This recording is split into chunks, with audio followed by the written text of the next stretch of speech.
Munchies workshop. Thank you all for coming. So I'm just gonna introduce myself. I'll be your MC today, and my name is May. And I have volunteered with Libra Nutrition for the past 3 to 4 years now, and I myself have a nutritional sciences degree at UBC. And after I graduated, I still wanted to volunteer with Amy at Libra Nutrition, just to promote health awareness and to educate the community about health and diet and food. So yeah, we'll have our volunteers introduce themselves as well. Hi everyone, thank you for coming today. My name is May as well, so it's kind of confusing. My major right now is in food nutrition health at UBC, and one of my favorite fruits is fig, so I thought I'd like to share that with you. Hello, my name is Violet. I'm also studying at UBC Food Nutrition and Health, going my 3rd year, and my favorite fruit is strawberry. Hi, my name is Tammy, and I also go to UBC in nutrition as well. And one of my favorite food is peach. Hi everyone, my name is Ya. I'm now studying neuroscience in UBC, graduate student, but I would like to switch to the nutrition area after my graduate. So I want to share my favorite food is blueberry. And hi, my name is Gloria. I'm a 3rd year dietetic student, so hopefully one day we'll be something like Amy. And my favorite fruit is an avocado. Hi, my name is Jessica. I graduated from nutritional science a couple of years ago and have been volunteering with Amy since. I'm your photographer today, so you guys have signed a consent form earlier. If you said no to the social media part, then I'll make sure I don't take photos of your face.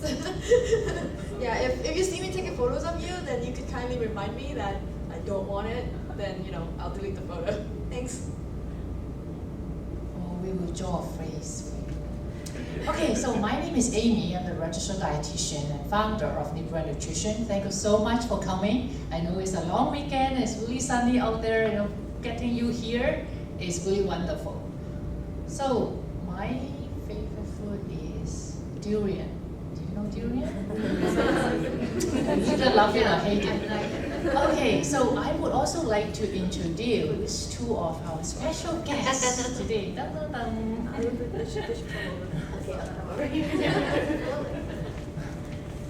Hi, welcome to the class today. I'm Chef Alana Peckham, and I'm the corporate chef for Alligga, which is a brand under BG Health Group, which is the name of the health food company that creates a one-of-a-kind flaxseed cooking oil. I brought with me today. Hi everyone, I'm Evita. I'm studying nutrition with a dietetics option at Acadia, Nova Scotia, and I work for Alligga. So today I'll be assisting Alana, and my favorite fruit is a mango. Are we speaking fruits and only fruits? Well, could be anything. Unhealthy is okay too. Oh no, well it wouldn't be unhealthy, but I don't know if I need this. Everyone can hear me, right? Okay. Being a chef, I think it's really hard for me to pinpoint my exact favorite food group, or anything of that sort. I can tell you what my comfort food is. My favorite comfort food, and on any given day, any time of the day, if you present me with an ethnic bowl of noodles and broth or noodles and soup of any kind, I will be the happiest girl around. In terms of fruits, definitely mangoes on the top of my list there. Mangosteens. I love mangosteens. Okay, and I guess I missed my favorite fruit. My favorite fruit is actually apples, but I forgot about fruits this morning, and this morning I told everyone that my favorite food was pizza. So yeah, so by starting, I'll introduce you guys to Libra Nutrition. Libra Nutrition is actually an organization founded by 2 registered dietitians, one of them being Amy, and the other Lee, and she's also a registered dietitian. And they're both graduates from the UBC Dietetics program and have had many years of experience in the nutrition field. So the 2 dietitians started Libra Nutrition, hoping to serve the community by promoting nutritional knowledge and helping the community achieve optimal health. As our motto is, eat right, stay active, and maintain a positive attitude towards health and wellness. And our objectives and goals are to promote healthy diet and regular exercise, improve your eating habits and health status, increase your nutrition knowledge, tailor and meet your individual nutrition needs and goals with our ongoing support and guidance. So we have previously held a lot of different workshops. Some of the topics include cancer prevention diet, healthy eating, baby food workshop, menopause workshop, and also diabetes seminars. We have also attended the Vancouver RCMP Health Exhibition, as well as the Vancouver Wellness Show. Besides workshops, we also offer a variety of services, including individual counseling and nutrition tours at PriceSmart Foods, and some of you have actually signed up for them already. If you want to know more about our future events and workshops, be sure to check out our website or follow us on Facebook or Twitter or Instagram. And Amy actually has a column in the Foodor magazine and Voice weekly newspaper, but they're both in Chinese, but they are a local magazine that you could find in many restaurants in Richmond and also PriceSmart. And I'll just briefly go through the rundown of today's workshop. So first we're gonna have Alana do 3 demos. We're gonna be baking a cookie, chicken nugget, and also making a really delicious popcorn. So you might be thinking, well, how are these 3 healthy snacks? Well, you guys will see in a moment, because we will be substituting the ingredients and using more simple and healthier alternatives to make these 3 snacks. So I'll talk a little bit more about Amy, since she only gave a really brief intro. So Amy holds a bachelor degree in food nutrition and health in the dietetics major, and she did graduate from UBC. She is the recipient of a prestigious scholarship from UBC and the 2015 Leadership Award from the Dietitians of Canada in connection of her academic, professional excellence, and community work. She is also the spokesperson of the DC National Nutrition Month campaign. As the founder of Live Run Nutrition, she has her private practice at Momentum Wellness Center in Richmond. And for Alana, she is the corporate chef of BG Health Group, as she has mentioned earlier, and she is actually the champion of Chopped Canada. And Chef Alana has cooked professionally for over 12 years now, and she has spent the last 8 years in executive management with some of the Vancouver's most acclaimed restaurants. In 2011, Vancouver's Gold Medal Plates has also invited her to compete as one of the city's top 10 chefs.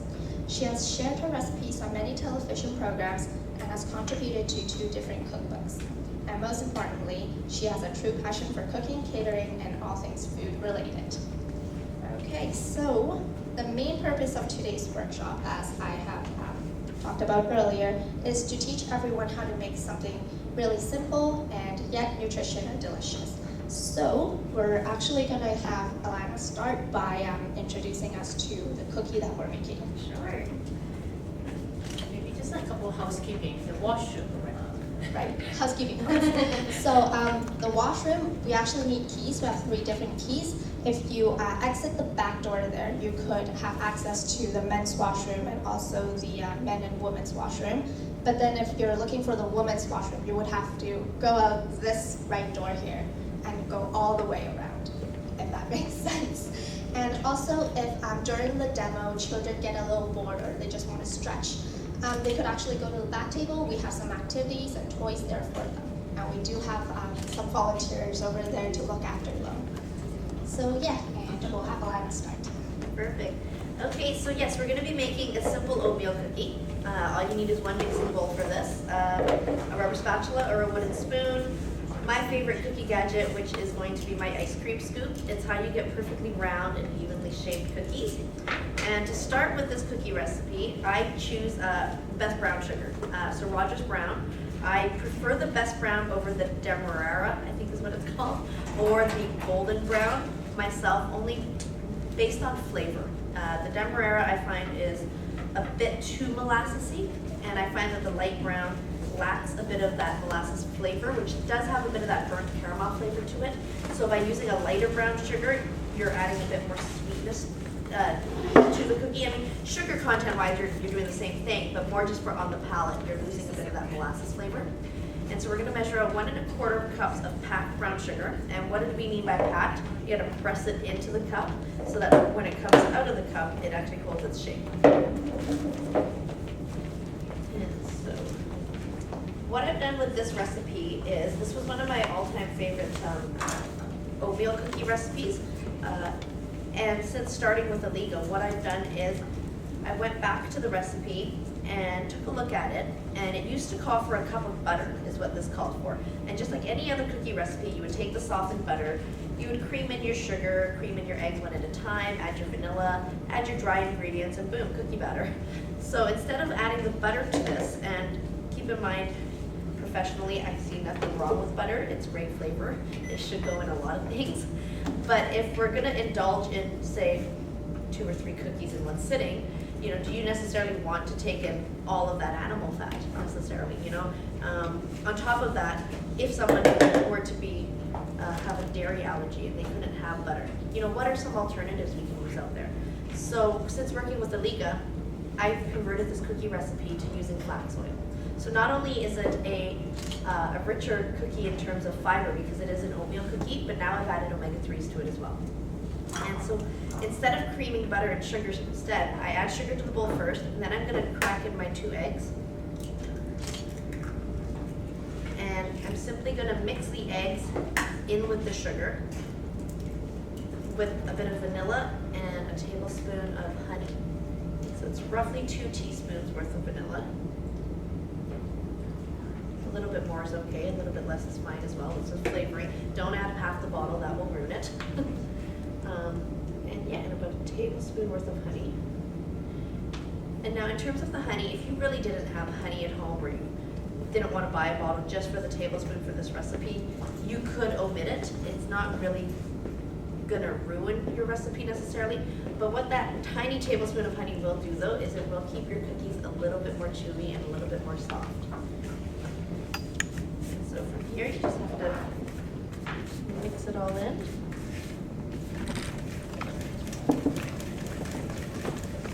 And it almost forms like a toffee looking kind of a mixture, if you will. Nice and loose, but all incorporated. And from here, what I do is I'm gonna stir in a cup of flax oil. So like I said, it used to be butter that went into it, so I've added flax oil. So if you're interested in playing around with any of your most favorite baked good recipes at home, for the most part, the Alligga flax oil can be substituted 1 for 1. So especially if it's a recipe that calls for veg oil or olive oil necessarily, unless the olive oil is meant for flavor, if it's really meant just for the oil content, you can substitute it right out for the flax oil, and that way you're getting those healthy omega-3s. I think the rest of this bottle is going to be my 1 cup.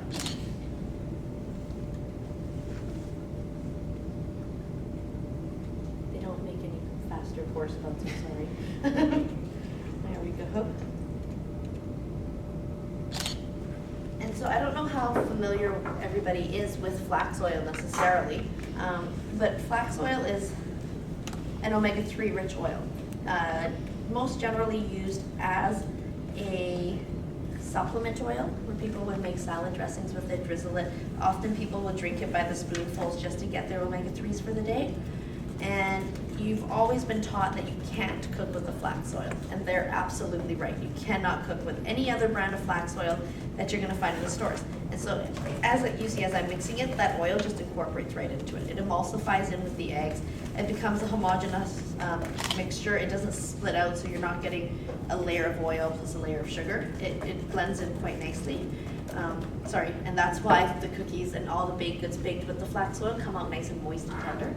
But back to why you can't cook with the other flax oils is that flax oil actually has a very low smoke point.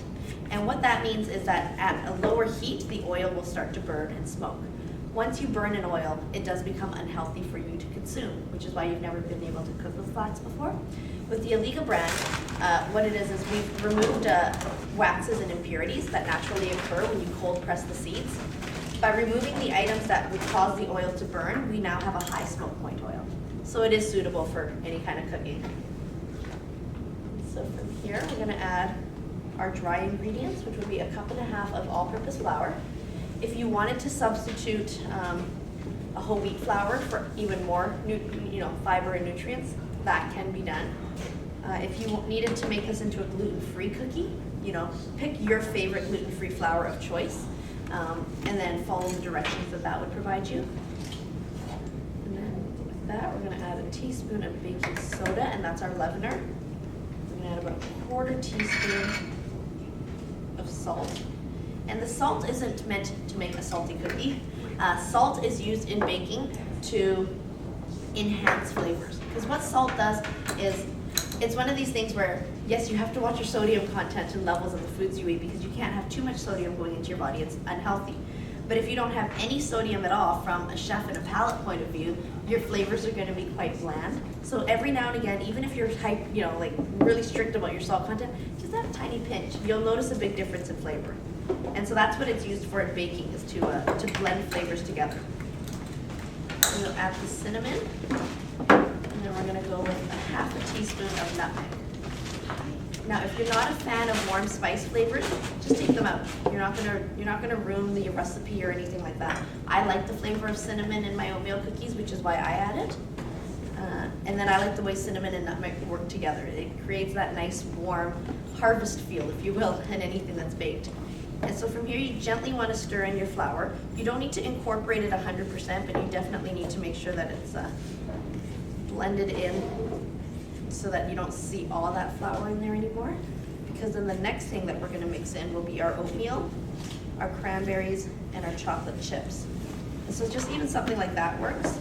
And from here, we're going to add 2½ cups of quick rolled oats is what I choose to use. I find that the regular rolled oats, the flakes are just a little bit too big, and when you go to bite into that cookie, you get big chunks of oats rather than something that's going to mix through nicer. And then I choose to use milk chocolate chips in this recipe because that's what I like. And so, when it comes to something like a chocolate chip or a cranberry, don't feel the need to follow the recipe 100%. If you don't like milk chocolate chips, but you love white chocolate chips, go throw that in. If you absolutely hate chocolate and don't like it whatsoever, or you're trying to watch the sweetness of the cookie itself, then choose a nut. You could always add crushed walnuts or sliced almonds to this, or pecans or something like that, and that would work as well, keeping the cookie a little healthier. But I'm a sucker for chocolate myself, so so we're gonna go with actually a 1.5 cups. Which might just be the rest of that.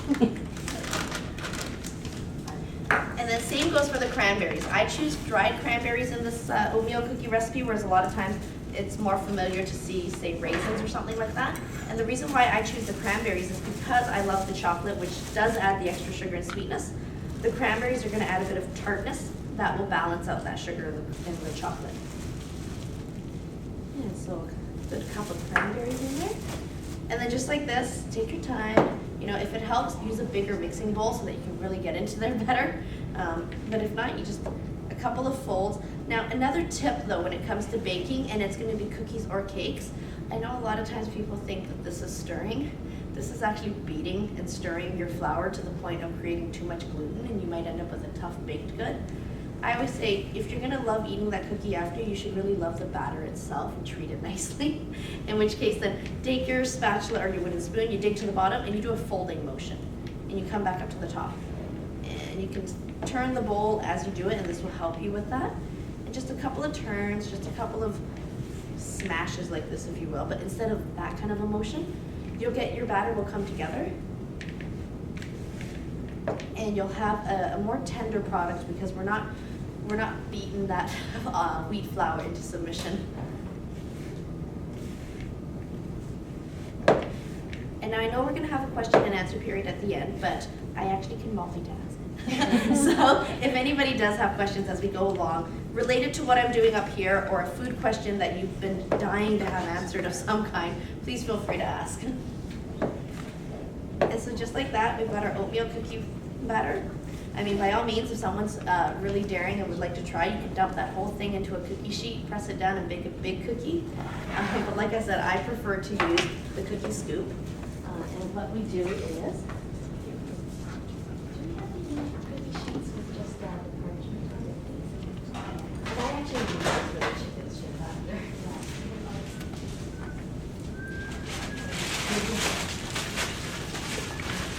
So another favorite tool of mine when baking is parchment paper.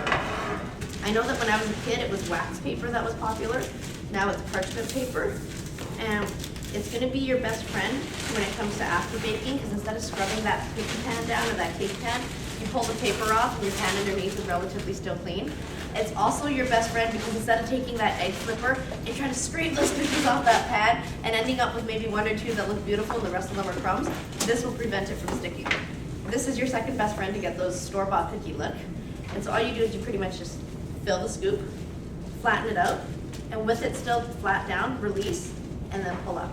And then you've got a perfectly portioned shaped cookie. When going onto a cookie sheet, you do want to make sure though that you're not crowding the pan. So you want to make sure there's about 1 inch space between each cookie.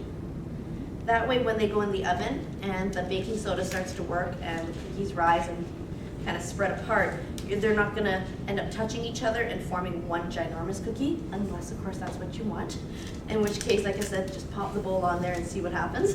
With that though, baking time is going to vary. So with cookies this size here, our baking time is roughly 14 to 15 minutes. And with any time I'm baking anything, a little secret trick that I do is I always rotate. And by rotate, I mean if this cookie pan is going into my oven this way on the top shelf, after 7 minutes, I take it out, I turn it this way, and I put it on the bottom shelf. And I do the same with the bottom shelf. Take it, rotate it, put it on top. And the reason for that is it doesn't matter how new or how old or how reliable you believe your oven to be, there's always hot pockets in an oven. And those hot pockets are gonna cause one corner of your tray to cook or burn faster than another corner. And so by rotating it, you're helping it out and giving it that best opportunity to cook evenly. And so with that said, we do have cookies that were baked off just moments before you guys arrived. And I believe we're gonna pass those out for a little treat right now.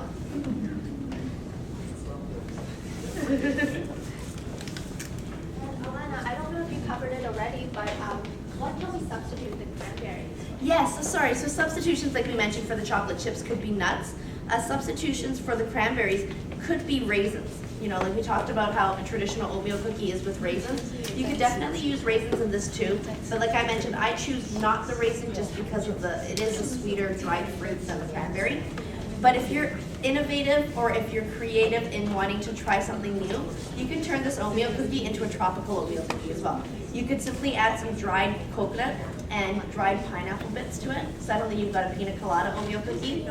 Dried mangoes work as well. Apricots, any type of nut, a macadamia nut perhaps, and dried mango, and you've got another tropical cookie on your hand.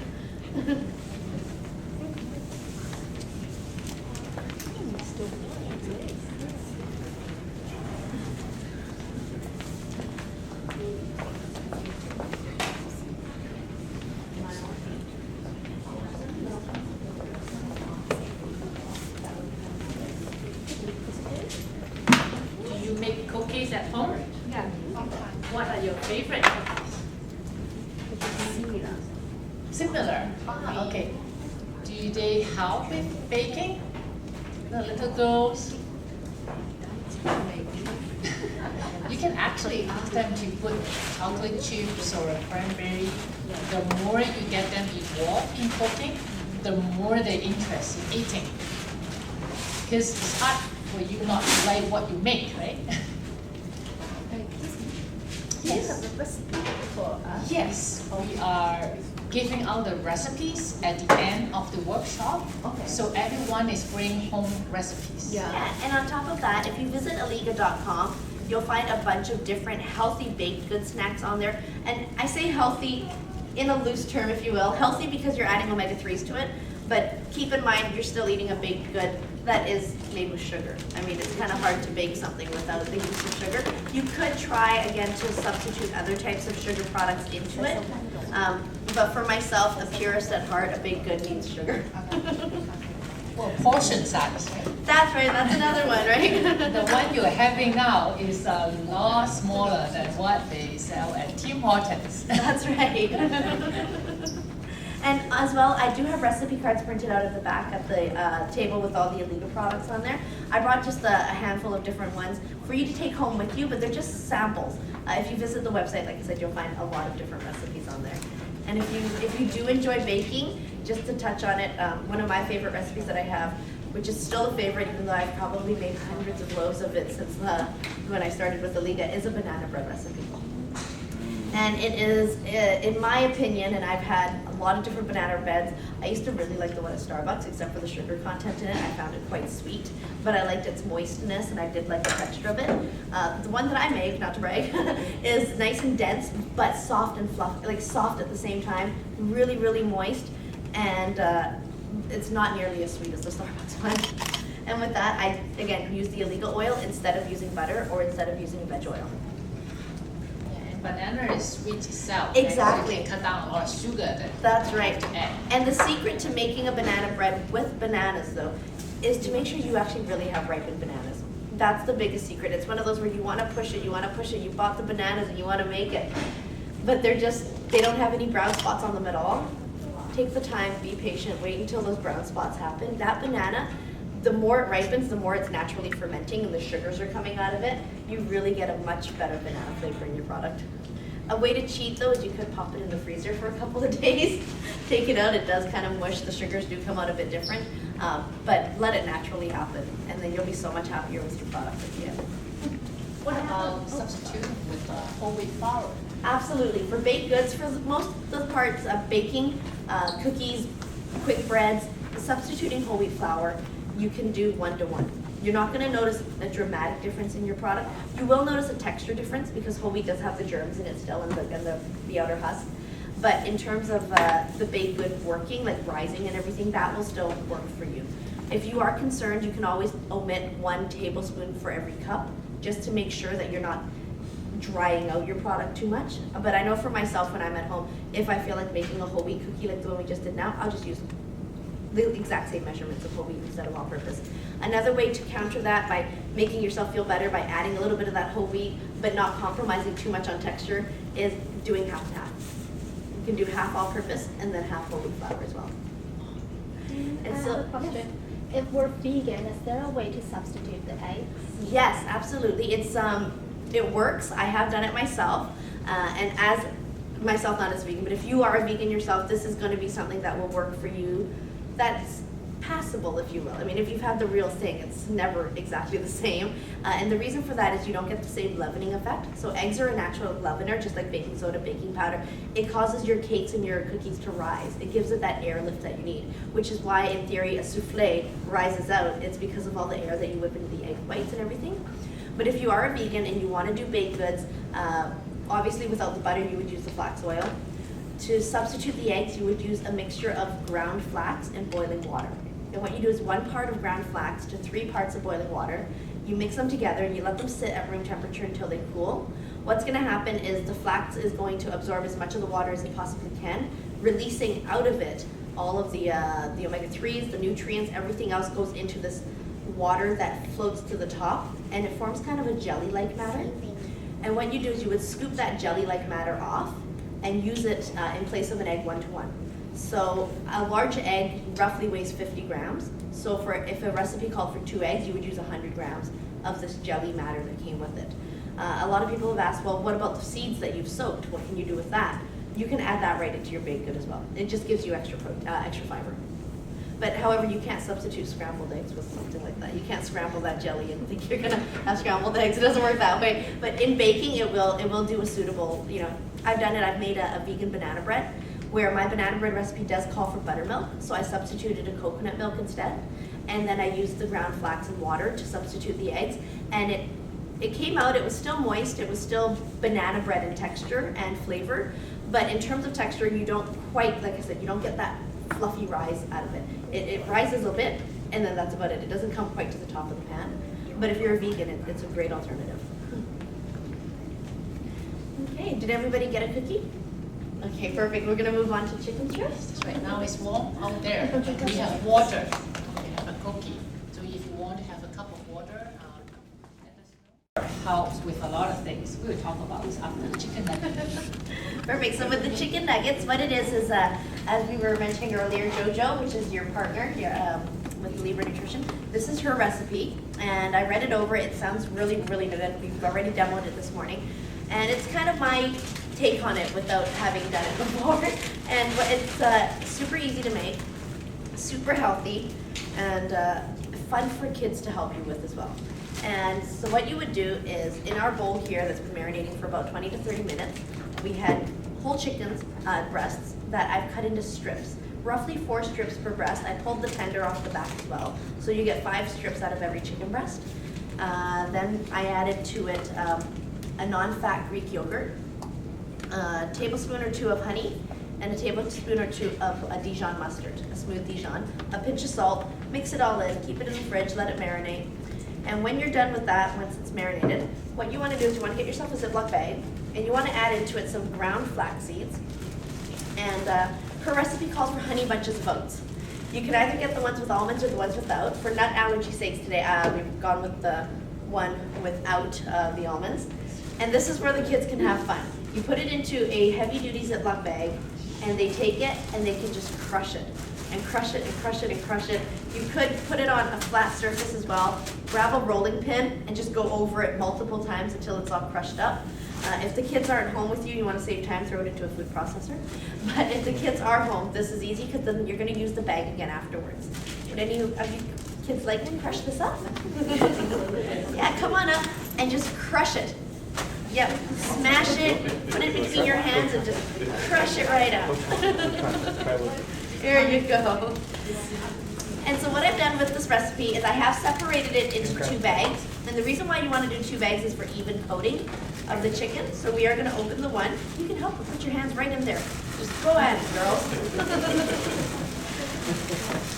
And so you're going to open the bag up. And I like to fold the top of the bag over whenever I use a Ziploc bag. That way if anything goes in or out of the bag, it's touching the sides here, but not the top. And then I'm going to put about half of this chicken into here. And I'm hoping majority of us here have had something called shake and bake before. That's the concept of the chicken in the bag right now. So instead of the processed items that go into shake and bake, all of the sodium that you're getting from shake and bake, you're kind of making your own version here with, healthier ingredients, yogurt, honey, mustard, chicken, and then proper wholesome cereal. If you're not a fan of honey bunches of oats, or you don't necessarily want to use a sweet cereal like this, you can substitute cornflakes, Rice Krispies. Any of dry cereal will work. If you want more fiber in it, I'm sure you can put shredded wheat, but just a cereal that's going to stay crunchy after it's been baked. How's that going? Yeah, is it getting really nice and fine? Keep going, work those muscles. So before we sip this up though, what I like to do is, I do blow a little bit of air into the bag. And let it expand. And the reason for that is you create a pillow, so now it's easier to shake. And then all we're doing is we're going to shake it until every piece of chicken is coated with flax seeds and cereal.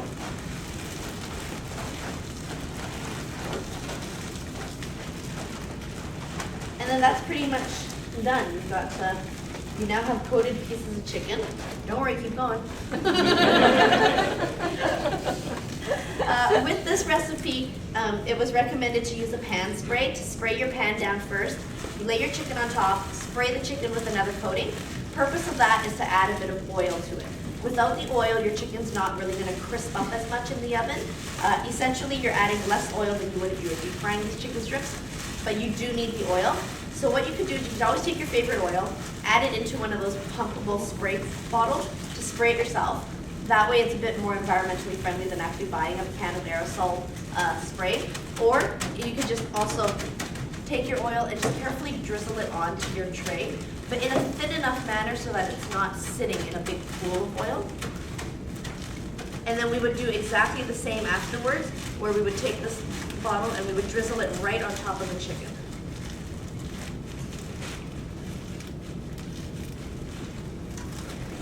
How fine is it? Does it look like sand? Yeah. Let's see. Good job. You guys got some good crushing fingers there. Thank you very much. Look at that. And so we'll add the other half of the chicken. Oh wait, you guys don't have to go away yet. You guys can shake this bag now if you want. I'm gonna put the chicken in it and you guys can take turns shaking it.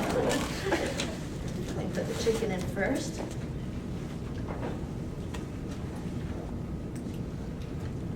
And so variations of this come to mind as I'm making this as well. If you have a favorite spice that you like, whether it's a cumin, coriander, or curry powder or something like that, you could always add that specific spice that you enjoy right to this bag of dry cereal and flax. And then what you're gonna get by doing that is that flavor that you like crusted all around your chicken nugget. Okay, so let me zip this up and blow some air in. Use garlic in that. Garlic powder, absolutely, yeah, and a little bit of lemon and black pepper would be a lemon pepper one. And like I mentioned, you're pretty much creating your own shake and bake. Okay, there you go, shake away. And while you girls shake that up, I'll lay this out on a tray.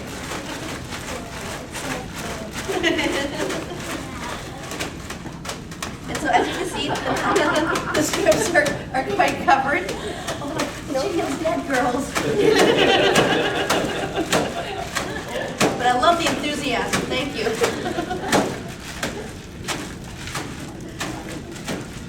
And so just by separating them out onto the tray, you'll notice that there's a good coating of everything on each nugget. If you find one that doesn't have as much, you can always go back in there, grab a little pinch and put it on top, because that's your crust.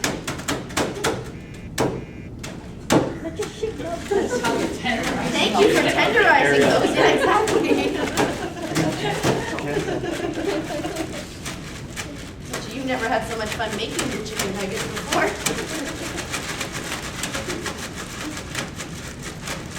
Now in terms of a make ahead for this, I personally don't suggest it, because what's gonna happen is your cereal on here is absorbed, like the yogurt absorbs the cereal, causing it to get soggy right from the get-go. So this is definitely one of those where you can have the chicken marinating, you know, in the morning before you go to work. Don't worry about it if it marinates longer, it'll be fine. Keep it in the fridge. Have your cereal mixture made and crushed up so that when you get home, all you have to do is dredge and bake. But the only thing that I would possibly recommend is if you wanted to do this part first, freeze them on trays like this as individual chicken strips, then you would take them out and bake them. But if you were to do it that way, you would definitely want to bake frozen, which will also lengthen the amount of cooking time. How's it going? I think we're good. Yeah. Is that chicken giving you any fight back? Should I maybe put it on the tray so we can cook it and eat it?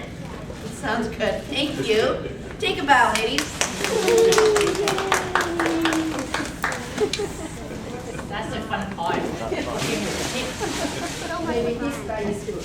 It's going to be tender. Maybe it's a soft. Probably finer than the other. And Alana, I know you made a sauce for I for this did, today. yes. So I did make a bit of a honey mustard sauce, knowing that the recipe itself had a bit of mustard in the marinade, a bit of honey in the marinade, and it was made with honey bunches of oat cereal. I made a honey mustard sauce with the flax oil. So again, it's a recipe that you can find on the website. And what it is it's going to be honey that goes into a blender with grainy Dijon and smooth Dijon, the juice of 2 lemons, and from what you do there is, and some salt. You turn your blender on so that it starts to mix together the honeys and the mustard and everything. And with the blender still going, you're getting that vortex in the middle. You want to drizzle in your flax oil from the top, and it's creating an emulsification is what it does. And that's how you create a sauce like that. If the flavor of this honey mustard is a little too strong for your liking, it can be toned down by stirring in a little bit of mayonnaise. But I like the potency of it myself, and I hope you do as well. So there we go. We're going to get the chicken onto the tray. And then, like I said, I will drizzle the flax oil on top again. This will then go into the oven for about 25 minutes. So if you wanted to speed up your cooking time on this part as well, what you would do is cut your chicken into small pieces. So if you cut them into cubes, like take each strip here and cut it into 3 pieces, then dredge them and put them out on. You get nuggets as opposed to strips, and because it is a smaller piece of chicken, it will cook faster for you as well. If you wanted to serve it more of an entree style, like it's an adult party, not just kids, you could do the whole chicken breast. Dredge the whole thing, bake it off whole, comes out with a crispy crust on the outside. Nice portion. How long for the chicken breast? If it's a whole chicken breast, you're probably, well, for strips like this, you've got about 20 minutes at 350 Fahrenheit. So for a whole chicken breast, you're probably going to go to 25 to 30. And then the little piece is probably about 10 or 15. Just from here, I'm making sure that, so while the pan had the oil on the bottom, so the chicken's got a bit of oil on the bottom, you gotta make sure that the top gets a little bit too. This is where using the spray can or one of those pumps, like I said, it gives you a more even coating of the oil. Once these go in, we'll take them out, and everybody will get to try some chicken strips with honey mustard. And I bet you girls are excited after that workout. Hungry. Exactly. Perfect, thank you. So about 25 minutes at 350. Thank you. I'm gonna wash my hands and then we'll come back and we'll talk popcorn. So in the meantime, Q&A time now. Now, do you know how much Canadians have fiber in their diet every day? Like, what is the average intake of fiber for a typical Canadian? You want to guess? 10 gram, 20 gram, or 30 gram? Could be. A little bit lower. Yeah, it's 10 to 15 gram only. Do you know how much we need per day? Okay, I'll give you a choice, okay? 20, 25, or 30 for women. When in doubt, always pick the middle one. 25 gram. For men needs a little bit more because they're taller, heavy, but so taller. Okay. How much do they need? 30, 35, 40. 45. Getting smart. Okay, give them a price. So yeah, men does need 35 to 38 grams of fiber. Now, where do you get fiber? So there is an article we have for Richmond Review. It's called A Good Life. You feel free to grab one from the table. So it has fiber, information about fiber, where to get fiber, and picture of me. So grab it, laminate it, and put it on your wall. Okay? Any questions so far? Yes. Oh, wait. Cooking oil in Richmond, you can get it from the city market. Have you been to the city market? Loblaw City Market. It's a beautiful City store. Market, a beautiful whole food kind of store in Richmond. Yeah, Steveston and number 5 right? Station number 5, across from Ironwood. Even though I work for PriceSmart Saffron, I still have to say City Market is my favorite store. And if you do happen to go to City Market, you can get some of my product there as well, which is hummus. Oh, nice. Yeah, So you'll you find a can get picture both. of me on the package. And there's 3 different flavors there. So check it out after the workshop. It's Loblaws. Yeah, number 5. Yeah, it's Loblaws, number 5 in Steveston, where the old Vanderzam Gardens used to be. They've built condominiums there now, and on the main floor is Loblaw City Market. So who's made popcorn at home before? Okay, now keep your hand up if it was in the microwave. Who doesn't love popcorn? It's delicious. You go to the movies, you have to get popcorn. The myth of popcorn, though, is everyone's like, it's okay, it's a healthy snack. But if you're gonna throw that bag of microwave popcorn in the microwave, you're probably counterbalancing what you think is healthy in it. It's high in sodium, it's high in butter, and it's definitely got preservatives in it, which is why they can sell it to you in a package that can last in your cupboard for years and years and years. You go to microwave it and it still works and it still tastes good. Making popcorn at home is actually a lot more simple than we believe it to be. All you need is a heavy-duty pot, a lid that fits the pot, preferably a glass lid so you can see what's going on. If not, your ears will do the job for you. And what you need is you need oil. Obviously, again, plugging the Alligga oil, that's who I work for, but Alligga flax oil, so that you're adding omega-3s to your popcorn as well, and roughly 2 to 3 tablespoons into the bottom of your pot, enough to coat the corn kernels. In terms of kernels, we're probably going to roughly do anywhere between 1/3 to 1/2 a cup of popcorn kernels, depending on how big your pot is. You want to make sure that there's enough kernels to coat the bottom, but not so that they start stacking up on top of each other. And then what you do is you pop a lid onto that, put it onto your stove, and turn the heat on high. What you're going to do is, you're going to start to see that oil heat up. It bubbles, it coats the kernels completely. You do want to shake that pot. And by shaking it, you're redistributing heat, oil, allowing the kernels to move so they're not burning in that one spot. And then shortly after that, give it, say, anywhere between 2 to 5 minutes, depending on how fast your oven or your stove heats up. If it's gas, it's going to be faster. Electric will take a bit longer. You're going to start to notice the corn popping. And it's going to do just that. The kernels heat up so much inside that they explode from the inside out. They burst, and what you get is popcorn. Once you first see the first couple kernels and they're popping, reduce your heat down to medium. By doing that, you're not going to burn the popcorn. And again, every now and again, make sure you give that a shake. Once you get enough in the pot so that when you shake it, you're not really doing anything anymore because it's so full of popcorn, just with oven mitts on, keep the lid down and give it a toss in there. By doing that, you just want to make sure the bottom comes to the top. You don't want it to burn.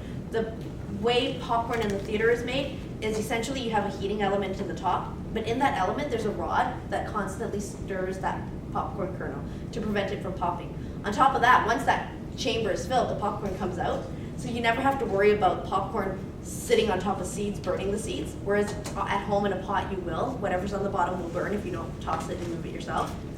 Once that popcorn is done, and you kind of know, and that's where I mean, if you don't have a glass lid, keep an ear out, just like you do for the microwave popcorn. How do you know to stop it from burning? Is when you stop hearing the pops so close together, you usually push stop and take it out.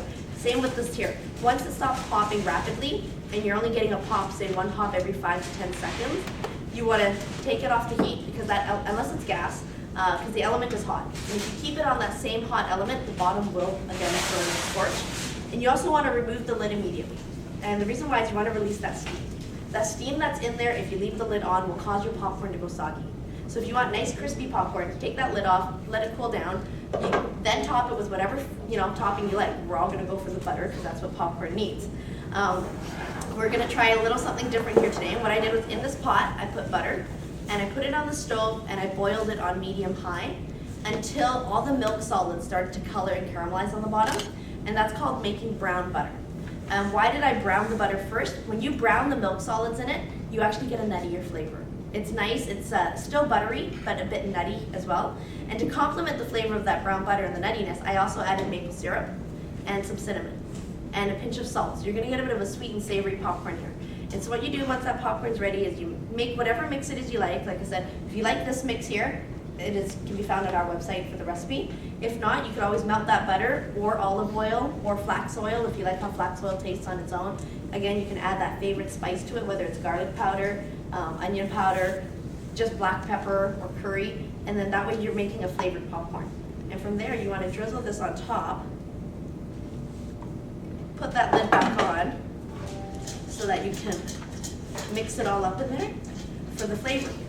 To make it a bit more interactive with kids, what you could do is as the adult, once that popcorn is done, because trust me, they're gonna have a fun time watching it pop in there, as long as they're watching from a distance, is you can then take that hot popcorn and put it into a brown paper bag for them, drizzle that on top, tell them to roll it up, and just as the girls did here, they can shake it up themselves. And once they shake it, they've created their own flavored snack. It makes it fun. But everyone's gonna get to try a bit of this popcorn right here.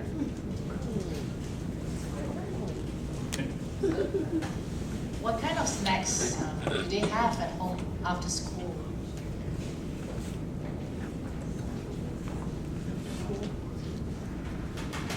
Fruits or anything? Yogurt? Yogurt. So you can add some flaxseed into the yogurt. What are some of your favorite snacks for kids? Well, I like hummus and fresh veggies. I find that you can always flavor a hummus to, again, this is where I like to really stress to people. You try something once, you might not like it. Great example is hummus. It's chickpeas. Chickpeas with garlic, tahini, lemon juice. You'd be surprised if you added either a fresh element to it, fresh garlic. If you added, say, Same thing, curry powder, add cumin, add fresh parsley, or add fresh dill or something else that's gonna spice it up a little bit. It will change the flavor profile so that it might suit you better. But fresh veggies and hummus are a great one. I like my hummus with veggies versus pita bread or crackers myself. I have nothing against gluten. I love gluten and I love starches, but it's just a little healthier and it actually tastes better. I like the refreshing crisp of a cucumber and that juice that goes with it. Another thing that I like making is yogurt parfaits because they look pretty, they look fun, but they're healthy.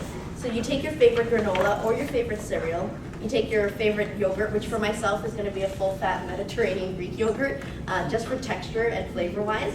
Then you would take your maple syrup or your honey, and you can blend into that maple syrup or honey some flax oil and some ground flax as well. It becomes a multi-purpose sweetener drizzle. So then you would layer your yogurt, your cereal, some fresh fruit, maybe a little bit more yogurt, a little bit more granola, and then take that oil and honey or oil and maple syrup mixture, drizzle that on top as a fancy finish for the kids. They don't necessarily know what's in it, but they just go, ooh.